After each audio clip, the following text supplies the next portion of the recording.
ആകാശവാണി. നമസ്കാരം.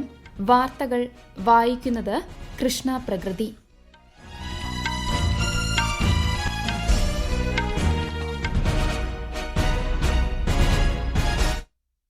പ്രധാന വാർത്തകൾ. കിസാൻ സമ്മാൻ നിധിയുടെ 18ാം ഗഡുവിന്റെ വിതരണോദ്ഘാടനം പ്രധാനമന്ത്രി നരേന്ദ്രമോദി ഇന്ന് മഹാരാഷ്ട്രയിൽ നിർവഹിക്കും. ഹരിയാനയിൽ ഇന്ന് വിധിയെഴുത്ത്. 90 അംഗ നിയമസഭാ തിരഞ്ഞെടുപ്പിന്റെ വോട്ടെടുപ്പ് ആരംഭിച്ചു. 1031 സ്ഥാനാർത്ഥികൾ മത്സരരംഗത്ത്. ഇന്ത്യൻ റെയിൽവേയെ സ്വകാര്യവൽക്കരിക്കില്ലെന്ന് കേന്ദ്രമന്ത്രി അശ്വനി വൈഷ്ണവ്. കേരളത്തിൽ പുതിയ 30 സ്കൂൾ കെട്ടിടങ്ങളുടെ ഉദ്ഘാടനം മുഖ്യമന്ത്രി പിണറായി വിജയൻ ഇന്ന് നിർവഹിക്കും. എംപോക്സ് രോഗനിർണയ പരിശോധനയ്ക്ക് അംഗീകാരം നൽകി ലോകാരോഗ്യ സംഘടന. വനിതാ 2020 ലോകകപ്പിൽ ഇന്ത്യയ്ക്ക് നിരാശയോടെ തുടക്കം. ISL ഫുട്ബോളിൽ ഇന്ന് 2 മത്സരങ്ങൾ. വാർത്തകൾ വിശദമായി. പ്രധാനമന്ത്രി നരേന്ദ്രമോദി ഇന്ന് മഹാരാഷ്ട്രയിൽ കിസാൻ സമ്മാൻ നിധിയുടെ 18ാം ഗഡു വിതരണോദ്ഘാടനം ഉൾപ്പെടെ വിവിധ വികസന പദ്ധതികൾക്ക് തുടക്കം കുറിക്കും. രാജ്യത്തുടനീളമുള്ള 9.4 കോടി കർഷകർക്ക് 20,000 കോടിയിലധികം രൂപയാണ് ലഭിക്കുക. കാർഷിക മൃഗസംരക്ഷണ മേഖലയുമായി ബന്ധപ്പെട്ട 23,300 കോടി രൂപയുടെ വിവിധ സംരംഭങ്ങൾക്കും പ്രധാനമന്ത്രി വാഷിമിൽ തുടക്കം കുറിക്കും. ബഞ്ചാര സമുദായത്തിന്റെ സമ്പന്നമായ പൈതൃകം ഉൾക്കൊള്ളുന്ന ബഞ്ചാര പൈതൃക മ്യൂസിയം അദ്ദേഹം ഉദ്ഘാടനം ചെയ്യും. താനെയിൽ 32,800 കോടി രൂപയുടെ വിവിധ പദ്ധതികളുടെ ഉദ്ഘാടനവും തറക്കല്ലിടലും പ്രധാനമന്ത്രി നിർവഹിക്കും. ഇന്ത്യ 5 അർദ്ധചാലക പ്ലാന്റുകൾ ലോകത്തിന്റെ വിവിധ ഭാഗങ്ങളിൽ ഉടൻ സ്ഥാപിക്കുമെന്നും മെയ്ഡ് ഇൻ ഇന്ത്യ ചിപ്പുകൾ ലോകത്തിന് ലഭ്യമാക്കുമെന്നും പ്രധാനമന്ത്രി നരേന്ദ്രമോദി. ന്യൂഡൽഹിയിൽ കൌടില്യ ഇക്കണോമിക് കോൺക്ലേവിനെ അഭിസംബോധന ചെയ്യുകയായിരുന്നു അദ്ദേഹം. इंडिया सेमीकंडक्टर मिशन के कारण 1.5 ट्रिलियन रुपए इन्वेस्टमेंट हो रहा है. बहुत जल्द ही भारत के 5 सेमीकंडक्टर प्लांट्स दुनिया के कोने कोने में मेड इन इंडिया चिप्स पहुंचाने लगेंगे. भारत एफोर्डेबल इंटेलेक्चुअल पावर का सबसे बड़ा सोर्स है. दुनिया भर की कंपनियों के 1700 से अधिक ग्लोबल कैपेबिलिटी सेंटर्स है जो आज भारत में काम कर रहे हैं. മൊബൈൽ ഫോണുകളുടെ ഇറക്കുമതിക്കാരെന്ന നിലയിൽ നിന്ന് ഇന്ത്യ ഒരു നിർമ്മാതാവായി മാറിയെന്നും ശ്രീ മോദി പറഞ്ഞു. ഇന്ത്യയിൽ എല്ലാ മേഖലയിലും ധാരാളം നിക്ഷേപ അവസരങ്ങളുണ്ട്. ആഗോള അടിയന്തരാവസ്ഥയ്ക്കിടയിലാണ് ഇന്ത്യൻ യുഗം ചർച്ച ചെയ്യപ്പെടുന്നതെന്നും അദ്ദേഹം ചൂണ്ടിക്കാട്ടി. ഫിൻടെക് അഡോപ്ഷൻ നിരക്കിൽ ഇന്ത്യ 1ാം സ്ഥാനത്താണ്. ഇരുചക്ര വാഹനങ്ങളുടെയും ട്രാക്ടറുകളുടെയും ഏറ്റവും വലിയ നിർമ്മാതാക്കളും മൊബൈൽ ഫോണുകളുടെ 2ാമത്തെ വലിയ നിർമ്മാതാക്കളുമാണ് ഇന്ത്യ. ഇന്ത്യയുടെ പുരോഗതിക്കായി കൂടുതൽ പരിഷ്കാരങ്ങൾ കൊണ്ടുവരാൻ സർക്കാർ പ്രതിജ്ഞാബദ്ധമാണെന്നും പ്രധാനമന്ത്രി വ്യക്തമാക്കി. ഹരിയാന നിയമസഭാ തിരഞ്ഞെടുപ്പിന്റെ വോട്ടെടുപ്പ് ആരംഭിച്ചു. 90 അംഗ നിയമസഭയിലേക്ക് ഒറ്റഘട്ടമായുള്ള വോട്ടെടുപ്പാണ് ഇന്ന് രാവിലെ 7 മണിയോടെ ആരംഭിച്ചത്. വൈകുന്നേരം 6 മണിവരെയാണ് പോളിംഗ്. 1031 സ്ഥാനാർത്ഥികളാണ് തിരഞ്ഞെടുപ്പിൽ മത്സരിക്കുന്നത്. 2,03,00,000 വോട്ടർമാർ സമ്മതിദാനാവകാശം വിനിയോഗിക്കും. 20,632 പോളിംഗ് ബൂത്തുകളാണ് സജ്ജീകരിച്ചിട്ടുള്ളത്. ബൂത്തുകളിൽ സുരക്ഷ ശക്തമാക്കി. വെബ്കാസ്റ്റിംഗ് ഉൾപ്പെടെയുള്ള സംവിധാനങ്ങളും ഏർപ്പെടുത്തിയിട്ടുണ്ട്. വോട്ടെണ്ണൽ ജമ്മുകശ്മീരിനൊപ്പം ഈ മാസം 8-ന് നടക്കും. കഴിഞ്ഞ 10 വർഷത്തിനിടെ പ്രധാനമന്ത്രി നരേന്ദ്രമോദിയുടെ നേതൃത്വത്തിലുള്ള കേന്ദ്ര സർക്കാർ ഏജൻസികൾ രാജ്യവ്യാപകമായി 5,43,600 കിലോ മയക്കുമരുന്ന് പിടികൂടിയതായി കേന്ദ്ര ആഭ്യന്തരമന്ത്രി അമിത്ഷാ. യുവതലമുറയെ സംരക്ഷിക്കാനും ലഹരി വിമുക്ത ഇന്ത്യ എന്ന ലക്ഷ്യം കൈവരിക്കാനുമാണ് കേന്ദ്ര സർക്കാർ ശ്രമമെന്ന് ശ്രീ അമിത്ഷാ ഗുജറാത്തിൽ പറഞ്ഞു. ഛത്തീസ്ഗഡിലെ നാരായൺപൂർ ജില്ലയിലുണ്ടായ ഏറ്റുമുട്ടലിൽ സുരക്ഷാസേന 28 മാവോയിസ്റ്റുകളെ വധിച്ചു. അബുജംത് മേഖലയിൽ ഇന്നലെ ഉച്ചയോടെയാണ് ഏറ്റുമുട്ടലുണ്ടായത്. പ്രദേശത്ത് മാവോയിസ്റ്റ് സാന്നിധ്യമുണ്ടെന്ന വിവരത്തിന്റെ അടിസ്ഥാനത്തിൽ നടത്തിയ തിരച്ചിലിനിടെയായിരുന്നു ഏറ്റുമുട്ടൽ. നിരവധി ആയുധങ്ങളും കണ്ടെടുത്തിട്ടുണ്ട്.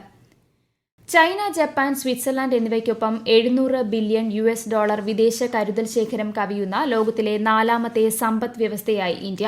സെപ്റ്റംബർ 27-ന് അവസാനിച്ച ആഴ്ചയിൽ ഇന്ത്യയുടെ വിദേശ നാണ്യ കരുതൽ ശേഖരം $12.588 ബില്യൺ ഉയർന്ന് $704.885 ബില്യൺ ഇന്ത്യയുടെ സ്വർണ്ണ ശേഖരം $2.184 ബില്യൺ ഉയർന്ന് $65.796 ബില്യൺ മാൽദീവ്സ് പ്രസിഡന്റ് മൊഹമ്മദ് മുയ്സുവിന്റെ 4 ദിവസത്തെ ഇന്ത്യ സന്ദർശനത്തിന് മറ്റന്നാൾ തുടക്കമാകും. മുയ്സുവിന്റെ ആദ്യ ഉഭയകക്ഷി സന്ദർശനമാണിതെന്ന് വിദേശകാര്യ മന്ത്രാലയ വക്താവ് രൺധീർ ജയ്സ്വാൾ പറഞ്ഞു. മറ്റന്നാൾ ഇന്ത്യയിലെത്തുന്ന മുയ്സു ബംഗളൂരുവിലെയും മുംബൈയിലെയും വ്യവസായ സമ്മേളനങ്ങളിലും പങ്കെടുക്കും. ഈ വാർത്തകൾ ആകാശവാണിയിൽ നിന്ന്.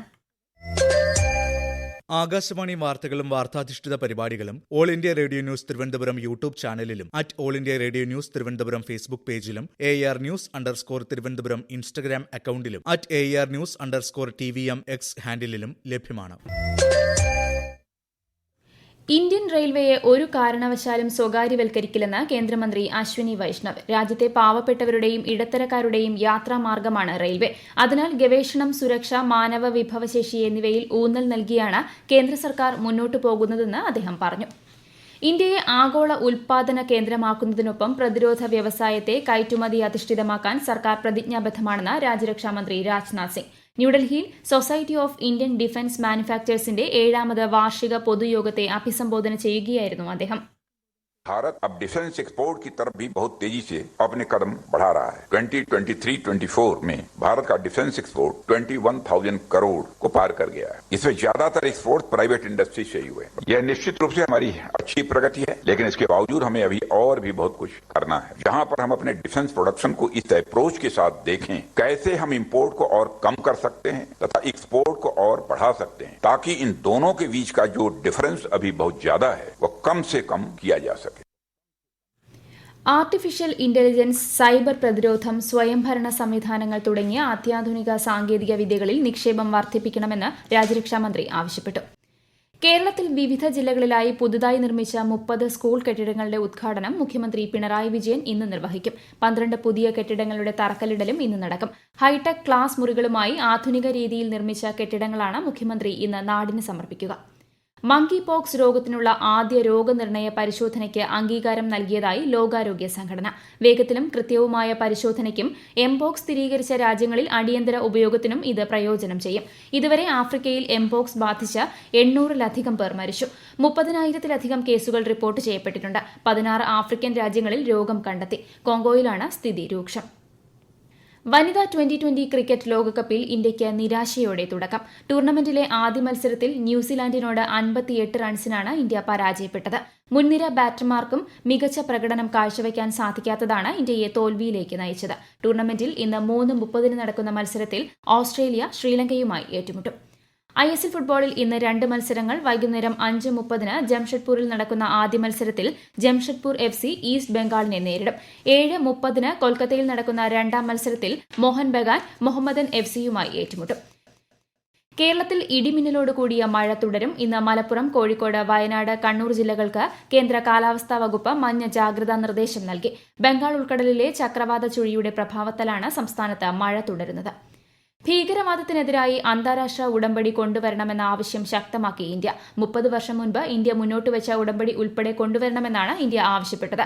ഭീകരവാദ സംഘടനകൾ ശക്തിപ്പെടുന്നതായും ഡ്രോൺ ഉൾപ്പെടെയുള്ള സാങ്കേതിക വിദ്യകൾ ഭീകരപ്രവർത്തനത്തിനായി ഉപയോഗിക്കുന്നതായും UN പൊതുസഭയിലെ ഇന്ത്യയുടെ നിയമ ഓഫീസർ ആർ മൈഥിലി പറഞ്ഞു. ഇസ്രായേലി വ്യോമ ആക്രമണത്തിൽ തൽക്രാമിലെ വെസ്റ്റ് ബാങ്കിൽ 18 പേർ കൊല്ലപ്പെട്ടു. പലസ്തീൻ ആരോഗ്യ മന്ത്രാലയമാണ് മരിച്ചവരുടെ എണ്ണം പുറത്തുവിട്ടത്. അഭയാർത്ഥി ക്യാമ്പിനുള്ളിലെ കഫേയിലാണ് ആക്രമണം നടന്നതെന്ന് വാർത്താ ഏജൻസി റിപ്പോർട്ട് ചെയ്യുന്നു. കഴിഞ്ഞ 4 ദിവസത്തിനിടെ ദക്ഷിണ ലബനനിൽ 250 ഹിസ്ബുള്ള ഭീകരരെ വധിച്ചതായും 2000 കേന്ദ്രങ്ങൾ തകർത്തതായും ഇസ്രായേൽ പ്രതിരോധ സേന. അതേസമയം മരിച്ചവരുടെ എണ്ണം ഹിസ്ബുള്ള ഔദ്യോഗികമായി പ്രഖ്യാപിച്ചിട്ടില്ല. അതിനിടെ ഇസ്രായേലിന് മുന്നറിയിപ്പുമായി ഇറാൻ പരമോന്നത നേതാവ് ആയത്തുള്ള ഖമേനി രംഗത്തെത്തി. ഇറാന്റെ ആക്രമണങ്ങളെ ന്യായീകരിച്ച ഖമേനി ഇസ്രായേലിനെതിരെ ആക്രമണം ശക്തമാക്കുമെന്ന് മുന്നറിയിപ്പ് നൽകി. ടെഹ്റാനിലെ പള്ളിയിൽ അഭിസംബോധന ചെയ്യുകയായിരുന്നു ഖമേനി. 2020 ശേഷം ഇതാദ്യമായാണ് ഖമേനി ഇത്തരത്തിലൊരു പൊതുപ്രഭാഷണം നടത്തുന്നത്. ലോകമെമ്പാടുമുള്ള അധ്യാപകർക്ക് ആദരവുമായി ഇന്ന് ലോക അധ്യാപക ദിനം. 1994 മുതൽ എല്ലാ വർഷവും ഒക്ടോബർ 5-നാണ് ലോക അധ്യാപക ദിനം ആചരിക്കുന്നത്. പ്രധാന വാർത്തകൾ വീണ്ടും. കിസാൻ സമ്മാൻ നിധിയുടെ 18ാം ഗഡുവിന്റെ വിതരണോദ്ഘാടനം പ്രധാനമന്ത്രി നരേന്ദ്രമോദി ഇന്ന് മഹാരാഷ്ട്രയിൽ നിർവഹിക്കും. ഹരിയാനയിൽ ഇന്ന് വിധിയെഴുത്ത്. 90-അംഗ നിയമസഭാ തിരഞ്ഞെടുപ്പിന്റെ വോട്ടെടുപ്പ് ആരംഭിച്ചു.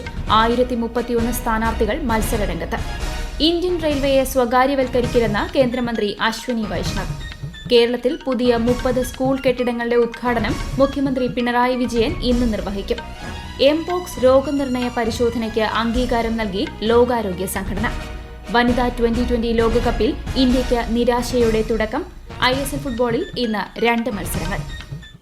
വാർത്തകൾ കഴിഞ്ഞു. അടുത്ത വാർത്താ പ്രക്ഷേപണം ഉച്ചയ്ക്ക് 12:30.